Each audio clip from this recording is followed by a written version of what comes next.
Okay, after discussing all this, I am going to continue the video. Due to some issues, the video was not made in continuation. So we are going to discuss about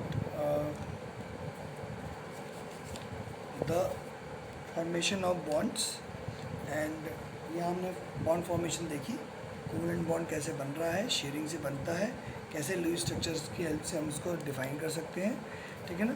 इसके related दो structures और बनाते हैं, और उससे पहले हमें bonds के बारे में पढ़ना है कि बॉन्ड्स कौन कौन से बनते हैं। तो अगर जैसे पहले मैं इस बॉन्ड के बारे में बात कर रहा हूँ, तो यहाँ पर सिर्फ एक बॉन्ड बना। यही मैं अगर O2 के मॉलिक्यूल की बात करूँ, तो O2 के मॉलिक्यूल में क्या होता है, O2 के मॉलिक्यूल में शेयरिंग होती है, वो दो बॉन्ड्स की दो इलेक्ट्रॉन्स की शेयरिंग होती है आपस में, एक ऑक्सीजन के दो electron. That means there are total 4 electrons that are in sharing. There are total 4 electrons that are in sharing. अब अगर मैं काउंट करूँ 1 2 3 4 5 6 7 8 इलेक्ट्रॉन्स इस ऑक्सीजन के पास है, इलेक्ट्रॉन्स। तो जो डबल बॉन्ड बनता है ये किसकी हेल्प से बनता है, हमारा ओवरलैपिंग ऑफ ऑर्बिटल्स की हेल्प से बनता है। तो पी ऑर्बिटल की जब ओवरलैपिंग होती है तो ये बॉन्ड बनता है, उसका नाम होता है पाई बॉन्ड।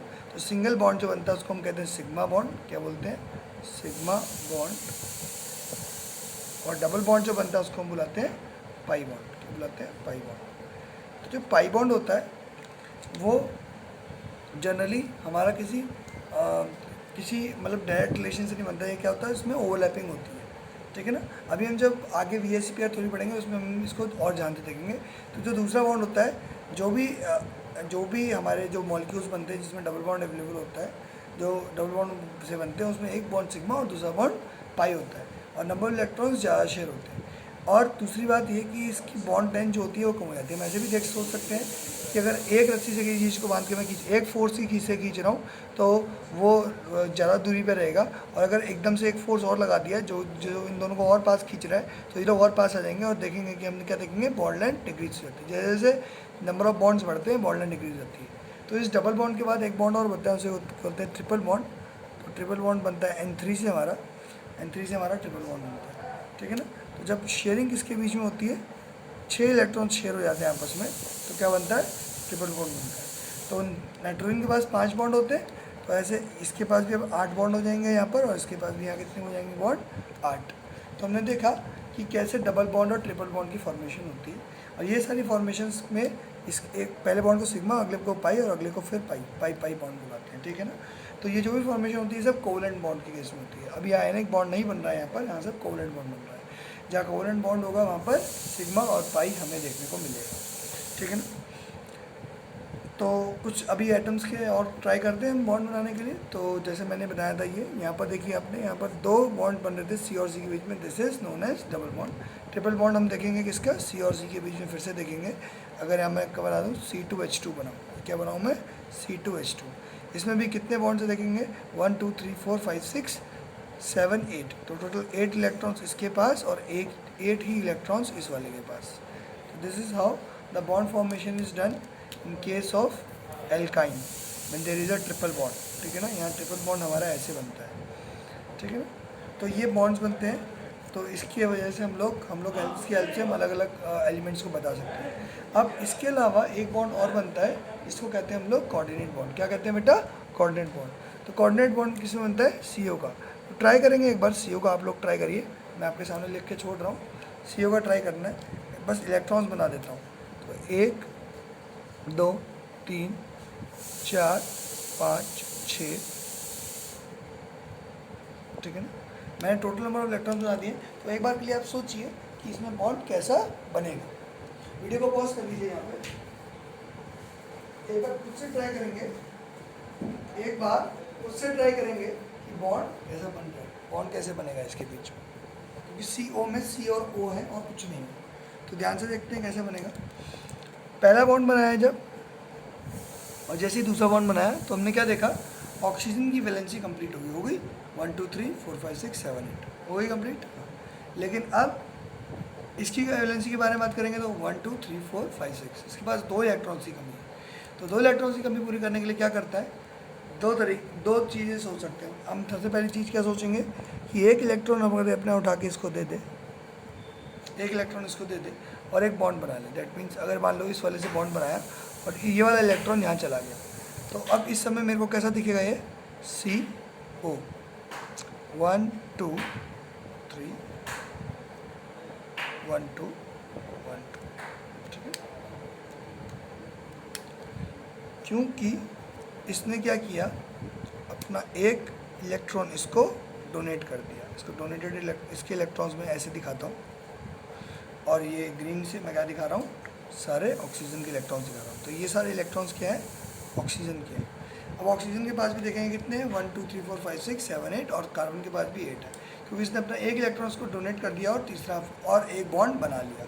जैसे बॉन्ड बनाएगा तो इसके अपने भी कंप्लीट हो जाएंगे, इसके ऊपर भी। या तो हम इसको ऐसे सोच सकते हैं, या फिर हम क्या सोच सकते हैं कि कार्बन को ऑक्सीजन ने कोऑर्डिनेट बॉन्ड बना के खुश कर दिया।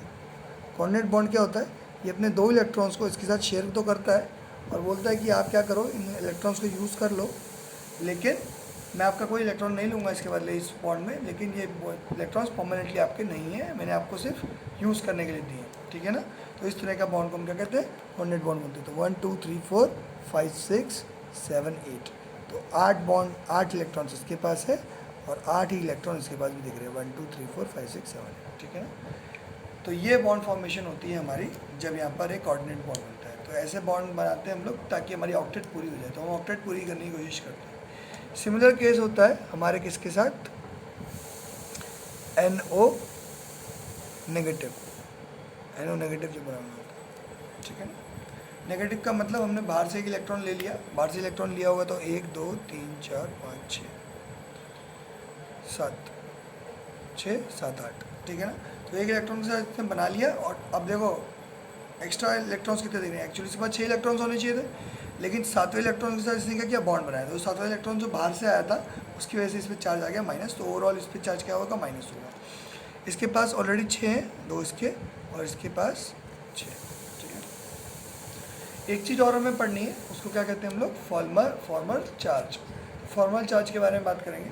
इस पर जो चार्ज नेगेटिव है वो कैसे मैंने बताया, उसको हम निकालते हैं फॉर्मल चार्ज। किससे, फॉर्मल चार्ज कैसे निकाल जाता है, ये होता है नंबर ऑफ वैलेंस इलेक्ट्रॉन, जो उसके नंबर ऑफ वैलेंस इलेक्ट्रॉन्स होते हैं वो, उसमें से क्या माइनस करना है आपको, कितने ये लोन पेयर वाले इलेक्ट्रॉन है, कौन से, लोन पेयर किसे कहते हैं, जितने भी आपको ये दिख रहे हैं एक्स्ट्रा इलेक्ट्रॉन्स जो कि बॉन्ड नहीं करते, बॉन्डिंग में काम नहीं आते, होते वैलेंस है लेकिन बॉन्डिंग में काम नहीं आते, वो होते हैं lone pair. Minus bond pair किसे कहते हैं, जो कि बॉन्डिंग बना रहे होते हैं। तो बॉन्ड पेयर कितने हैं यहाँ पर 2 बॉन्ड पेयर है, यहाँ पर 1 बॉन्ड पेयर है, ठीक है ना।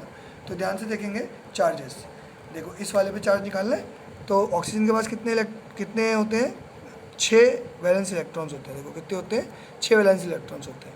कितने बॉन्ड पेयर दिख रहे हैं, 1 2 3 4 -4। कितने लोन पेयर कितने दिख रहे थे, 1 2 3 4। लोन पेयर के मतलब इलेक्ट्रॉन्स कितने थे, 4 इलेक्ट्रॉन्स, और 2 इलेक्ट्रॉन्स क्या दिख रहे हैं, 2 बॉन्ड पेयर दिख रहे हैं, -2। कितना आंसर है, 0। इस पर चार्ज कितना है, 0। This is the definition for formal charge. यहाँ पर फिर से देखेंगे, इस पर कितने होते हैं, 5, माइनस का करेंगे 2 -3, कितना आ गया इस पर चार्ज, 0। तो दोनों पे चार्ज 0 था, वैसे भी हमें दिख रहा है। इस पर चार्ज में कह रहा हूँ माइनस होने, कैसे माइनस होने देखते हैं। ऑक्सीजन के पास कितने इलेक्ट्रॉन्स होते हैं, 6, इस वाले के लिए लिख रहे हैं। माइनस इलेक्ट्रॉन्स कितने दिख रहे हैं, 1 2 3 4 5 6। और माइनस क्या करना है, कितने बॉन्ड पेयर, कितना, 1 बॉन्ड पेयर बनाना है। तो टोटल आंसर कितना आ गया, -1। दैट्स वाई माइनस यहाँ पर लिखा गया है, क्योंकि यहाँ पर मेरा फॉर्मल चार्ज क्या है, -1।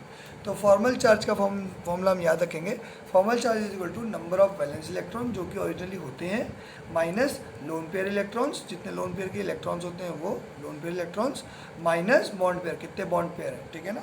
तो बॉन्ड पेयर कितने दिख रहे हैं, 1 2, तो 2 माइनस करें, 3 दिख रहे हैं इसमें, तो -3 किया था मैंने, ठीक है। ये बहुत ईजी टास्क है फॉर्मल चार्ज निकालना। तो फॉर्मल चार्ज निकालना आप सीख जाएं, और फॉर्मल चार्ज की डेफिनेशन लिखेंगे अब अपनी बुक में लिखी हुई है फॉर्मल चार्ज की डेफिनेशन, वो आप डेफिनेशन लिखिए, ठीक है। और नोट्स बनाइए इसके जो, ठीक है ना। नोट्स क्या बनाने हैं आपको, नोट्स में आपको लिखना है, एक तो डबल बॉन्ड के बारे में लिखना है, एक ट्रिपल बॉन्ड के बारे में लिखना है, सिग्मा बॉन्ड के बारे में लिखना है, पाई बॉन्ड के बारे में लिखना है, दैट मीन्स, और क्या लिखना है, फॉर्मल चार्ज के बारे में लिखना है। और जितने भी यहाँ पर एग्जाम्पल्स मैंने लिखवाए हैं वो आपको अपनी कॉपी में करना है। Thank you.